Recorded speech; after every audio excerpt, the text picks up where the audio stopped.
Bonsoir à tous et bienvenue dans cette nouvelle édition du 7-8 l'Hebdo, une émission pour revenir sur l'actualité du département. Voici les titres de ce vendredi 19 mai. Et une nouvelle étape de franchie pour l'agglomération de Saint-Quentin en Yvelines. Les élus ont voté hier la définition des intérêts communautaires après 18 mois de tractation et de tension. Ces intérêts prendront effet le 1er janvier 2018. Jean-Marc Monguillet est l'invité de cette émission, le président de l'association Autisme en Yvelines. Nous évoquerons avec lui les missions de la structure et la situation des personnes autistes en France, souvent oubliées des politiques publiques. Et enfin, dans le reste de l'actualité, retour sur le déplacement mercredi à Trappes du nouveau ministre de l'Intérieur, Gérard Collomb, ou encore le lancement officiel du premier vignoble francilien dans les Yvelines. Je vous le disais en titre, c'est probablement le véritable point de départ de l'agglomération de Saint-Quentin en Yvelines élargie à 12 communes. Les élus de l'agglomération ont approuvé jeudi soir la définition des intérêts communautaires. L'enjeu était capital puisqu'il pose clairement la frontière entre les compétences des villes et celles de l'agglomération. Les précisions et les détails avec ce reportage. Les discussions auront duré 1 an et demi. Les intérêts communautaires sont désormais votés à la quasi-unanimité. Un soulagement pour l'ensemble des élus et le fruit de longues négociations entre majorité et opposition. Il y a des moments où certains vont plus loin que ce qu'ils pouvaient espérer dans peu de temps, mais d'autres moments, il faut savoir freiner. Donc, c'est toujours un compromis qu'il faut savoir trouver lorsque l'on doit arrêter sur les intérêts communautaires. Concrètement, les 74 élus de Saint-Quentin en Yvelines ont arrêté 9 compétences, dont 6 dites obligatoires. Parmi celles-ci, la création et la réalisation de ZAC ou encore l'ensemble de la politique liée au logement. Plus débattues, les compétences optionnelles comportent la gestion des voiries et celle des équipements culturels et sportifs. Le Ciné-7 et le Prisme d'Elancourt sortent des compétences de l'agglomération. La piscine intercommunale de Morpas, elle, n'y entre pas. J'ai fait donc la proposition avec mes collègues d'Elancourt et de Cognères de ne plus transférer la piscine de Morpas à Saint-Quentin-en-Yvelines, mais de négocier un fonds de concours pour le sport et la culture.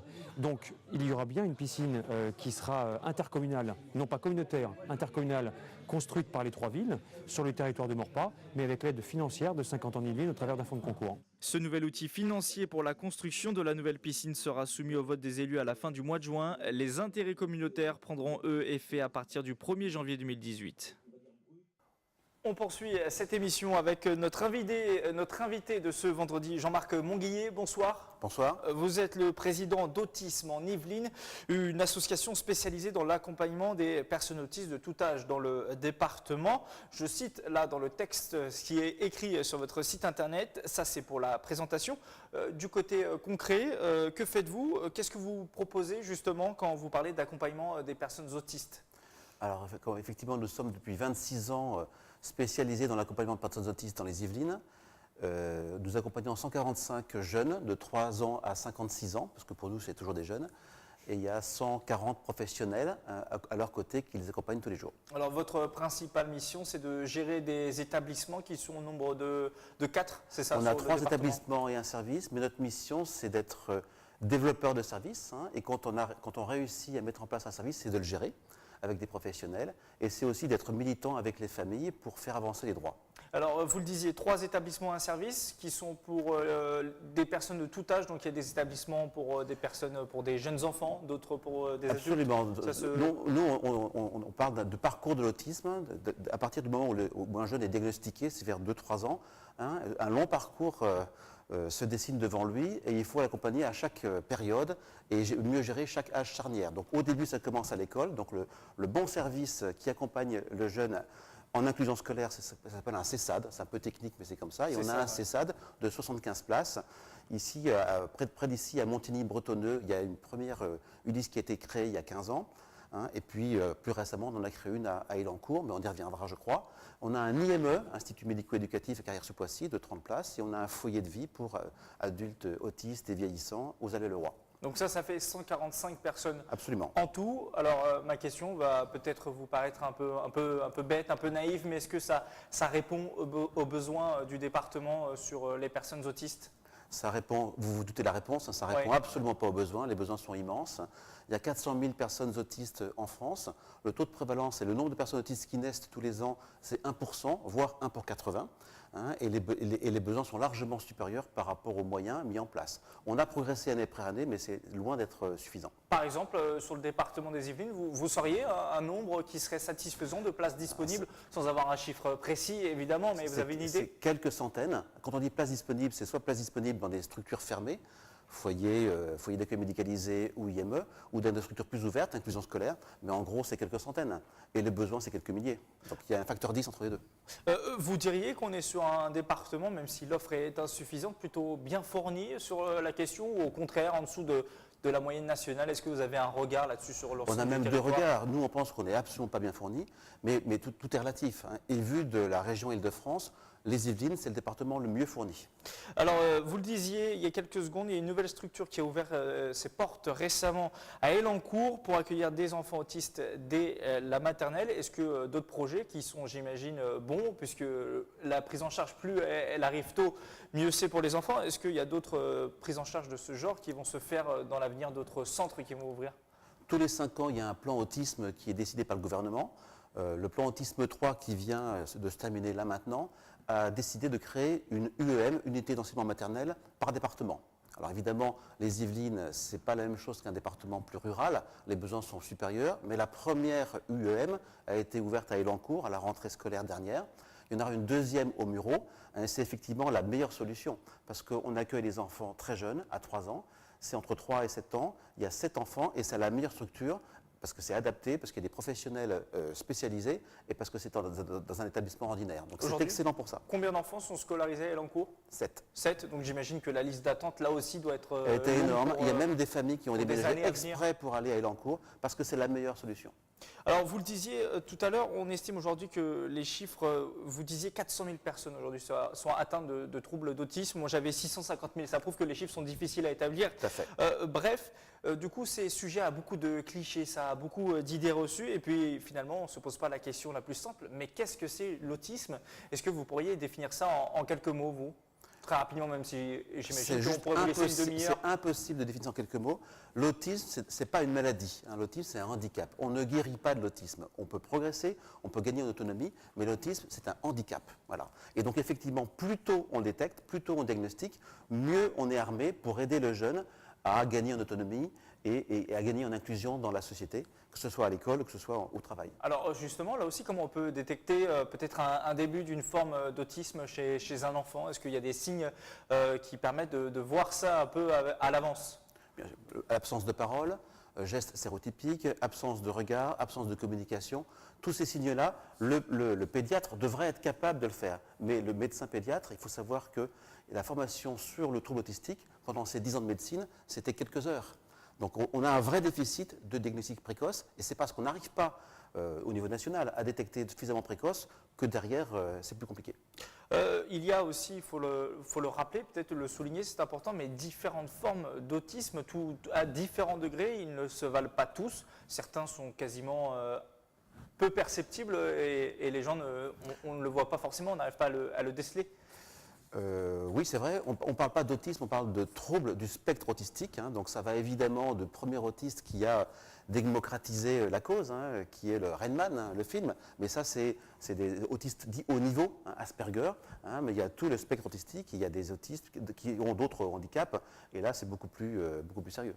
Globalement, les autorités publiques, les associations essaient de faire beaucoup de choses pour changer le regard de la société sur l'autisme. Est-ce que vous diriez qu'aujourd'hui, il y a du progrès, que le regard change dans notre société, ou au contraire qu'il n'évolue que très peu ou pas du tout? On est encore très loin de la tolérance dans certains pays comme la Belgique, comme les États-Unis. Hein, mais quand on regarde ce qui s'est passé depuis quelques années, on a fait de gros progrès. Mon fils était en inclusion scolaire, là où j'habite, un petit village rural, hein, un quart d'heure toutes les semaines, le vendredi après-midi, en passant par la porte de derrière. Quelques années après, l'école massivement a demandé qu'on installe chez elle une classe pour les autistes. Et donc, il n'en a pas profité, mais c'est bien l'exemple que la société a évolué et qu'on progresse. Alors, la société évolue, mais vous le disiez, il y a des pays en avance sur nous, les États-Unis, la Belgique. À quoi est-ce dû? C'est une culture différente? C'est peut-être des campagnes de communication dans les médias différentes. C'est une culture C'est différente. des moyens, hein, c'est une cause nationale avec des moyens associés. Donc l'autisme est une cause nationale. C'est vrai qu'on a des plans autisme tous les 5 ans. Je le disais, on est à la fin du plan autisme 3, mais les moyens ne sont pas encore à l'échelle. Votre association, vous le disiez aussi, propose d'accompagner les personnes autistes tout au long de leur vie. Et pour ça, vous placez, là aussi, hein, j'ai lu votre site internet, vous placez au cœur de votre action le projet de vie de la personne dans le respect de la charte des droits de la personne autiste. Est-ce que vous pouvez m'expliquer ça concrètement ? La personne autiste, elle est autiste, mais c'est une personne, elle a des droits. Hein, donc on peut retrouver sur tous les sites d'associations qui œuvrent dans le secteur de l'autisme. Le projet de vie personnalisé, c'est le projet de vie qu'on construit avec le jeune, sa famille et tous les professionnels qui l'accompagnent. Hein, et c'est un projet de vie qui détecte les acquis, les émergences et qui définit les priorités dans l'année qui vient. Voilà. Et ça, c'est un projet de vie, il doit être construit avec la famille. Hein, il doit être construit avec des professionnels. Et qui peut former au travail aussi plus tard. C'est Absolument. important, l'insertion professionnelle. Le projet de vie dans tout le parcours de l'autisme, hein, il est différent à 3 ans, qu'à 5 ans, qu'à 10 ans. Hein, et à chaque fois, ce qui est acquis doit être consolidé. Hein, ce qui émerge comme compétence et comme expertise doit être progressé. Je voudrais aborder un autre thème de votre association, c'est l'accompagnement des familles, des aidants. Vous organisez des rencontres pour eux, des ateliers, des accueils conseils. C'est la 3e mission de l'association. On est l'association de parents. Hein, donc on doit aider les parents parce qu'il y a beaucoup de parents, il y a beaucoup d'aidants qui n'ont pas la chance d'avoir leurs jeunes en établissement ou pris en charge dans des services. Donc il faut les aider. Et bien souvent, la première chose qu'on fait vis-à-vis de ces familles, vis-à-vis de ces aidants, c'est de leur passer le témoignage de ce qu'on a vécu avant elles. Hein, sur les outils de communication, sur les démarches administratives et sur ce qu'on appelle les troubles sensoriels. Hein, c'est les priorités. Hein, il faut expliquer aux familles ce qui se passe et comment décoder le comportement de leur enfant. Parce que bien souvent, ils sont démunis. Quand ils vous sollicitent, quels sont aussi les autres besoins qu'ils peuvent exprimer? C'est un besoin d'écoute, d'orientation. Ça peut être parfois compliqué de s'y retrouver avec tous les établissements qui peuvent exister, les sigles, on en parlait tout à l'heure. Absolument, ouais. Quand on découvre que son jeune est autiste, c'est le choc, hein, et on ne sait pas quoi faire. On est totalement démunis. Et donc, il faut qu'on les aide, ces familles, à comprendre, à décoder, à savoir où faire un diagnostic, à savoir où se renseigner pour inclure l'enfant à l'école.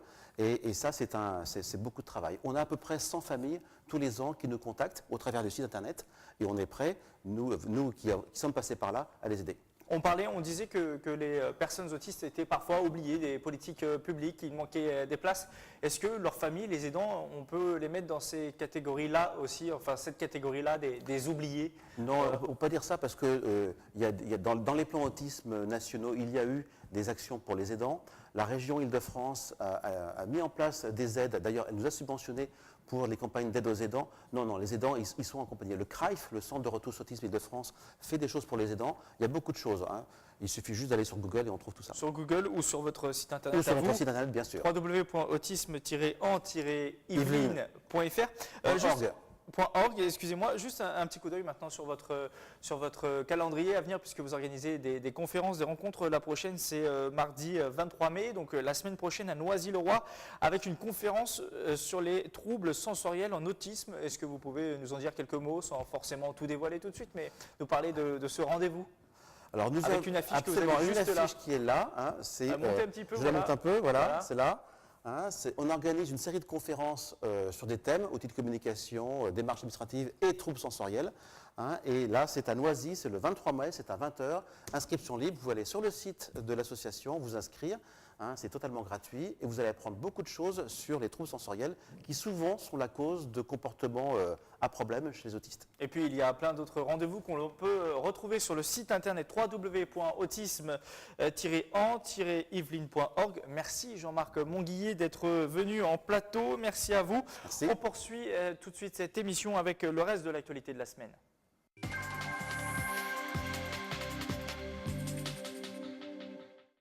Et cette semaine a été marquée pas forcément par la politique. Le nouveau ministre de l'Intérieur, Gérard Collomb, a effectué son premier déplacement mercredi dans les Yvelines. Il s'est notamment rendu au commissariat de Trappes où il est revenu sur plusieurs affaires de délinquance qui touchent la ville. Mickaël Elmidoro était sur place. Gérard Collomb n'a pas perdu de temps. 4 heures après avoir été nommé ministre de l'Intérieur, l'homme politique est venu au commissariat de Trappes pour son tout premier déplacement officiel. Objectif, rencontrer les forces de l'ordre sur le terrain. Il a également évoqué avec eux l'affaire Malik, du nom de cet homme soupçonné d'assassinat et de tentative d'assassinat à Plaisir et à Trappes.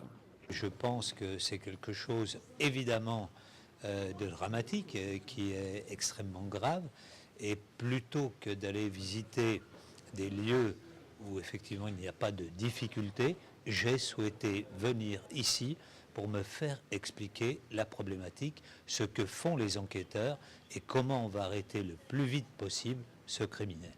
Gérard Collomb a été accueilli par le maire socialiste de la commune, Guy Malandin, 2 hommes qui se sont côtoyés sur les bancs de l'Assemblée nationale. Il y a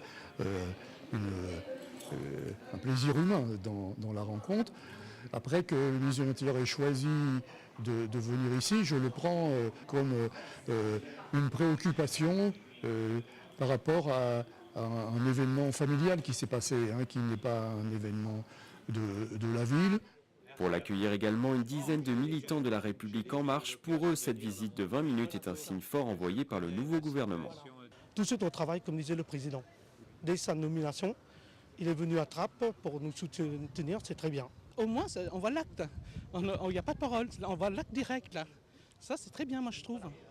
Gérard Collomb a ensuite poursuivi sa visite dans les Yvelines par une rencontre avec les gendarmes de Saint-Jean-Manlay et des pompiers à Chanteloup-les-Vignes.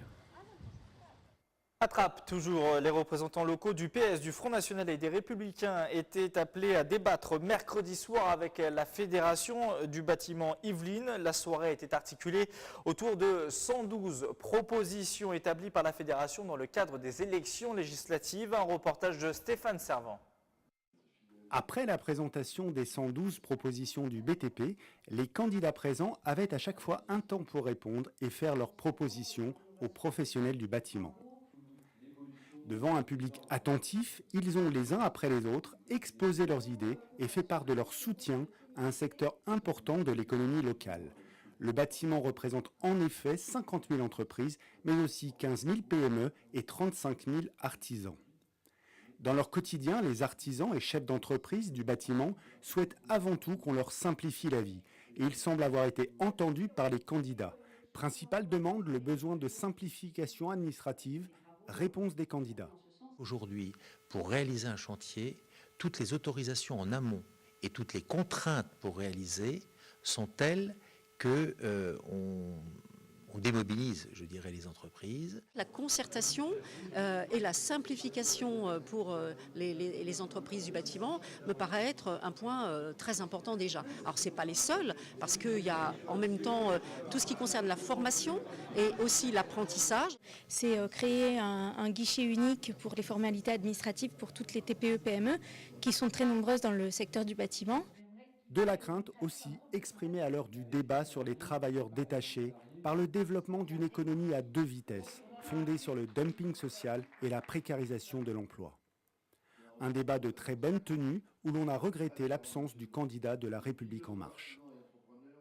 Ils étaient une quarantaine jeudi midi réunis devant les locaux yvelinois de la Direction régionale du travail à l'appel de plusieurs syndicats. Ces agents dépendants du ministère du Travail manifestaient pour s'opposer à la suppression prévue de plusieurs postes sur l'ensemble de la région francilienne. Reportage.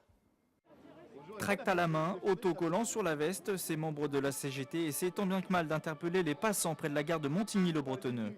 Le service public, c'est le bien de ceux qui n'ont pas de bien. Rassemblés devant l'Union départementale de la Direction du Travail, ils dénoncent l'austérité qui touche leur ministère. Presque 2000 postes supprimés en France depuis 2009, 280 rien qu'en Ile-de-France et bientôt 4 supplémentaires sur le département des Yvelines. Les agents de contrôle qui contrôlent un secteur géographique donné, le secteur vont automatiquement s'agrandir et du coup les agents ne vont plus pouvoir rendre un service public de qualité aux usagers, puisque on aura de plus en plus de travail. On nous demande de faire quand même le travail qu'on faisait avant avec 20% d'effectifs en moins en 10 ans et à un moment donné on ne peut plus fonctionner. Décidé avant la présidentielle, ce mouvement était prévu aujourd'hui sur l'ensemble des régions. La récente victoire d'Emmanuel Macron ne semble pas les rassurer. Le nouveau président prévoit de réformer rapidement le Code du travail. Qui dit réforme et diminution du Code du travail dit forcément pour nous, agents chargés du contrôle de ce code, plus de difficultés et plus de problèmes à venir. Contacté par nos soins, la direction régionale du travail n'a pas donné pour l'instant de réponse à nos sollicitations. En 2020, il sera possible de déguster du chardonnay, du merlot ou encore du pinot noir 100% francilien. C'est une première à Dravermont dans les Yvelines. Mardi, plus de 16 000 pieds de vignes ont été plantés sur 3 hectares. Reportage de Wilfried Richy sur des images d'Yvelines Première. Et les terrains qui sont juste derrière. Un sous-sol calcaire et un vent léger à quelques 100 mètres d'altitude. Sur ce plateau à Davron, les conditions semblent idéales à la maturation des raisins et donc à l'obtention d'un vin de grande qualité. On plante du chardonnay, du chenin en blanc et on plante du merlot et du pinot noir en rouge. Donc c'est des choix de cépages qu'on a fait en fonction des potentiels de maturité qu'il y a ici, en fonction du climat, en fonction des sols aussi. On a fait des choix de cépages pour certains qui sont habituellement cultivés un peu plus au sud et on souhaite faire un pari d'avenir en les amenant un peu plus au nord pour les amener en limite de maturité. Âgés de 27 à 31 ans, Julien Brustis, Julien Benguet et Adrien Pellissier sont les 3 fondateurs de la winery parisienne. Ce sont eux qui ont eu l'idée d'installer dans les Yvelines le premier vignoble professionnel d'Île-de-France, un vignoble de 16 000 pieds. L'objectif commercial, c'est de pouvoir faire découvrir localement ces vins-là et les rendre abordables au plus grand nombre. Donc voilà, distribuer en filière courte et en circuit court pour que les Yvelinois puissent profiter du fruit de leur terroir. Le département soutient l'initiative. Pour son président, l'objectif est aussi de renforcer le caractère rural des Yvelines. Je ne pensais pas qu'on pouvait, très honnêtement, faire du vin à des fins commerciales dans le département des Yvelines. Et le réchauffement climatique, l'imagination de ces jeunes gens m'en ont convaincu. Et donc, oui, on fait le pari avec eux.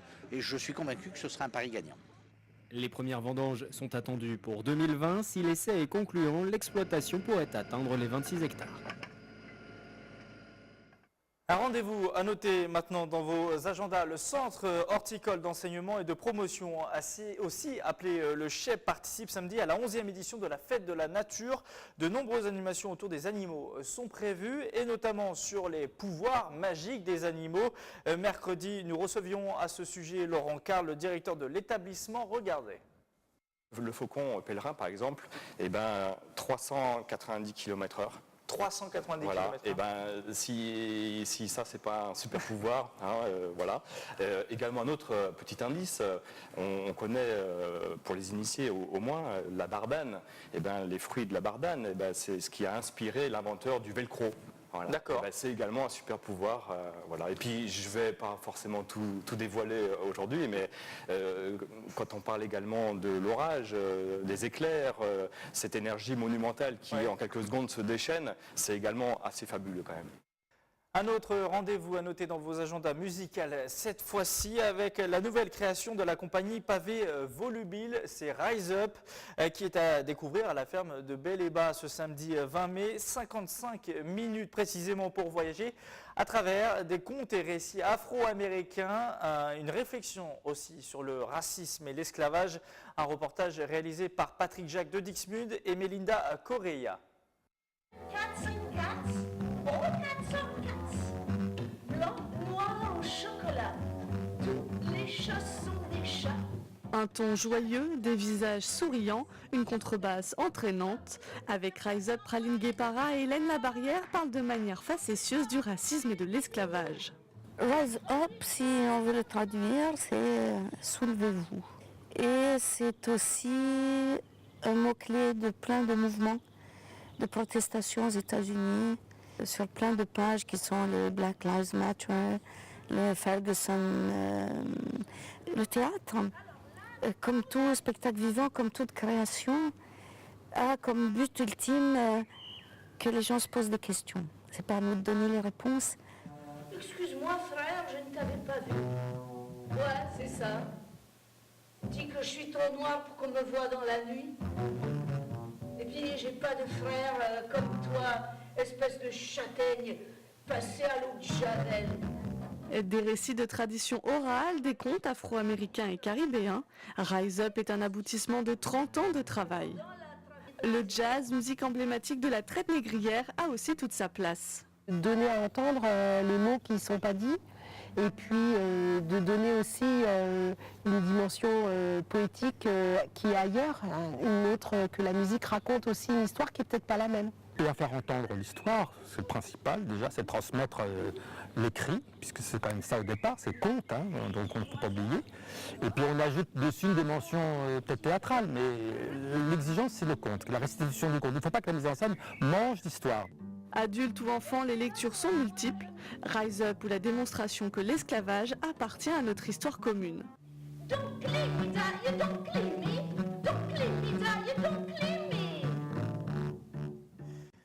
Enfin, on referme cette émission sur la 3e édition de la Nuit européenne des musées. Tous les ans, c'est une occasion de visiter vos musées préférés sous un angle original. Ce samedi soir, le musée de la ville de Saint-Quentin-en-Yvelines vous propose une programmation autour du rétro gaming entre 19h et 22h30.